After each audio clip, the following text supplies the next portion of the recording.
મોરબીના જેતપર ગામે ખેતરમાં વીજ પોલથી ખેડૂતોને થતા નુકસાન અંગે TV9ની ટીમે રિયાલિટી ચેક કર્યું। અહીંના દેવડિયા રોડ પર આવેલા જુલી અમૃતિયાના ખેતર પર અમારી ટીમ જ્યારે પહોંચી અને અહીં 15 વીઘા જેટલી જમીન છે તેમાંથી 2 વીઘા જેટલી જમીન વીજ પોલમાં ગુમાવી પડે તેમ છે। હાલમાં આ વિસ્તારમાં 1 વીઘા જમીનની બજાર કિંમત 30 લાખ રૂપિયા જેટલી થાય છે, જેની સામે જંત્રી પ્રમાણે કિંમત તો ખૂબ જ ઓછી છે। આ ઉપરાંત ખેડૂતોનો દાવો છે કે ખેતરમાંથી નીકળતા મેગ્નેટિક તારને કારણે શરીર અને ખેતીના પાક બંનેને નુકસાન થઈ રહ્યું છે। તાર પસાર થતા હોય ત્યાં ભવિષ્યમાં ખેડૂત કોઈ બાંધકામ પણ ન કરી શકે।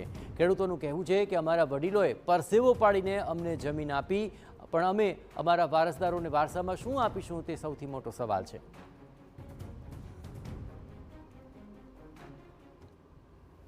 પર ગામે વીજપોલની કામગીરીને લઈને જે વિરોધ ચાલી રહ્યો છે ત્યારે વાસ્તવિક રીતે ખેડૂતના ખેતરમાં કયા પ્રકારની અસર થતી હોય છે તે આપને હું બતાવવાનો પ્રયત્ન કરીશ। તમે જે પ્રકારે દ્રશ્ય જોઈ રહ્યા છો કે વીજપોલ છે તે ઊભો કરવા માટે આટલા ઊંડા ખાડા છે તે તૈયાર કરવામાં આવ્યું છે, એટલે કે એક ટાવર છે તે ટાવરના 4 પાયા જે રીતે ઊભા કરવામાં આવતા હોય છે તે પ્રકારે ખેતરની વચ્ચોવચ્ચ કે જ્યાંથી આ વીજ લાઈન પસાર થતી હોય છે તે જગ્યાએ તે સ્થળ પર આ જે ટાવર છે તે ઊભો કરવામાં આવતો હોય છે, વીજપોલ ઊભો કરવામાં આવતો હોય છે ને તેને લઈને જ આ કામગીરી છે તે ચાલી રહી હોય છે। જ્યારે આ ખાડો છે તે ખોદવા માટે હિટાચી મશીન છે, JCB મશીન છે તે ખેડૂતના ખેતરમાંથી પસાર થતા હોય છે, તેને લઈને પણ ખેડૂતો છે તેને નુકસાન છે તે થતું હોય છે। જેમનું આ ખેતર છે તેમની સાથે આપણે વાત કરીશું કે કેટલા તેમનું ખેતર કેવડું ખેતર છે અને આ વીજપોલ આવવાથી તેમના ખેતરમાં કેટલી અને કઈ રીતની અસર થાય છે।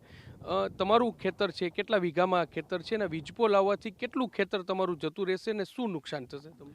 અમારે આ 15 વીઘાનું ખેતર છે, એમાં વચ્ચે થાંભલો આવે છે, એટલે આ 1.5-2 વીઘા જેવું તો થાંભલો જગ્યા રોકી લેશે। પછી 67 મીટરનો કોરિડોર નીકળે છે, એટલે કદાચ 5 વીઘા તો ગણી જ લેવાનું નુકસાની। એ તો ત્યારની આવશે ત્યારની નુકસાની છે, હાલની સંખ્યામાં અત્યારે તો કાંઈ પાક લેવાનો નથી। આ ખાડા ખોદી દીધા, જો વરસાદ આવશે તો ખાડા ભરાય છે, પાણી બધું ખેતરમાં જાય છે, એટલે જ્યાં જ્યાં પાણી જાય છે એ ખેતર ખારું, આ માટી જ્યાં પોળી થાય છે અહીંયા પાક નહીં થાય, એટલે આખા ખેતરની નુકસાની જ છે ગણી લેવાનું। અને અત્યારે આની જમીનનો ભાવ 30 લાખ રૂપિયા છે। હવે આ થાંભલો નાખે એટલે 15 લાખમાં કોઈ લેવા તૈયાર નથી। રોડ નીકળે જમીનના ભાવ વધે, કેનાલ નીકળે જમીનના ભાવ વધે, થાંભલો એ વસ્તુ કે જે આવે એટલે કોઈ સામું જોવાય તૈયાર નથી। તો અત્યારે આ 30 લાખનો વીઘો હોય ને 15 લાખમાં કોઈ થાય નહીં, તો હાલની અત્યારની તારીખમાં 2.5 કરોડની તો અમને નુકસાની જ છે। આ 50 વર્ષ પછી આ જમીનના ભાવ શું હશે અને ત્યારે તો અમારી ભાવિ પેઢીને કેટલી નુકસાની। તમે આમ સામાન્ય રીતે કયો પાક લેતા હોય છે અને દર વર્ષે કેટલી ઉપજ થતી હોય છે, અને હવે આ સીધી જ આ તો ખેતર વહી જશે એટલે એ ઉપજની પણ નુકસાની થશે, કેટલી નુકસાની થાય? અમે અત્યારે ચોમાસામાં કપાસ વાવીએ છીએ અને શિયાળામાં જીરું ને એનું વાવેતર હોય, એટલે ચોમાસાના પાકનું તો પછી કુદરત આપે એ ઉપર આધાર હોય, વરસાદ થાય ન થાય એટલે કાંઈ નેઠો નથી। પછી ભાવ સરકાર આપે કે ન આપે એટલે એ કાંઈ પાકનો અંદાજ ન લગાવીએ કે આટલું ખેડૂતને આવે કે આ પગાર તો છે ને કે મહિને 50,000 આવી જશે, પણ આ થાંભલો આવ્યા પછી ચોખ્ખી એટલે ચોખ્ખી નુકસાની છે। નાના છોકરાને કહે તો ખબર પડે કે નુકસાની જ છે। એક તો કપાસનું વાવેતર નહીં થાય, બીજું તો આ મેગ્નેટિક અસર એટલી હોય ને એટલે અહીંયા પેલા કોઈ કામ કરવા રાજી નથી મજૂરો। અહીંયા આપણે આવીએ ને એટલે તમારી રૂંવાટી ઊભી થઈ જાય છે, આના નીચે કોઈ વાહન તમે રાખી શકો ને બેટરી ઉતરી જાય છે, એટલી હાઈ ટેન્શન આ વીજ લાઈન છે। એટલે સૌથી મોટો ખતરો તો જીવનો છે, આ જમીનનું તો પછી અહીંયા કામ કરવું ને આ 50 વર્ષ સુધી રહેશે, અમારી ભાવિ પેઢીને પણ આમાંથી જ રોટલા કાઢવાના। તો અમે અમારા બાપ દાદાએ અમને આ જમીન વારસામાં આપી, અમે એને જમીન આરે આ જીવ જોખમે વારસામાં આપી। બરાબર।